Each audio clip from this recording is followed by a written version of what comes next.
Geography से बहुत सारे कॉम्पिटेटिव एग्जाम में ऐसा क्वेश्चन आपको देखने को मिलता है। क्वेश्चन क्या हमारे पास, a ship is sailing from an international date line on Wednesday from east to west from America to Russia, what will happen to the day और डेट ऑन द शिप। आपको क्या, एक शिप है वो America से क्या है वो किस तरफ आ रहा है, रशिया की तरफ आ रहा है, तो आपको बताना है कि डेट या डे आपका उस दिन क्या हो जाएगा, मतलब एक दिन घटेगा या एक दिन बढ़ जाएगा, दो ही चीजें हो सकती हैं। तो कॉन्सेप्ट समझेंगे। हमारे पास इंटरनेशनल डेटा लाइन है,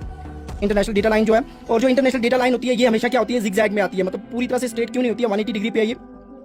और ये जिगजैग इसलिए ताकि एक कंट्री जो है वो डिफरेंट, क्या उसमें दो टाइम जोन ना बन जाए, मतलब डिफरेंट डेट्स ना आ जाएं, तो इसलिए उसको जिगजैग रखा गया ताकि एक कंट्री से वो पास ना हो दो बार, ठीक है ना। अब क्या है कि हमारे पास क्वेश्चन पूछ रहा है, मान के चलो एक शिप है वो कहां से हो रहा है, वो international date line, that means वो अमेरिका से रशिया की तरफ आ रहा है, दैट मीन्स वो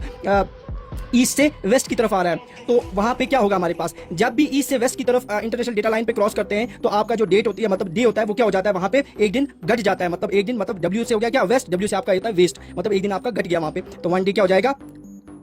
सब्सट्रैक्ट हो जाएगा यहाँ पे कम। अगर वेस्ट से ईस्ट की तरफ जाएंगे, ये कॉन्सेप्ट याद रखना, तो आपका वन डे जो होता है वो इंक्रीज हो जाता है, वन डे एक दिन आपका बढ़ जाता है। यही कॉन्सेप्ट होता है, ईस्ट से वेस्ट की तरफ जाओगे आप तो एक दिन आपका घट जाएगा, और वेस्ट से ईस्ट की तरफ जाओगे तो एक दिन आपका बढ़ जाता है। तो यहाँ पे आपका जो आंसर रहेगा वो क्या होगा, date will change to Tuesday, Wednesday था तो आपका एक दिन घट गया, दैट मींस वो आपका बी पार्ट रहेगा। तो ऐसे क्वेश्चंस के लिए हमारे चैनल को फॉलो करो और सब्सक्राइब करो।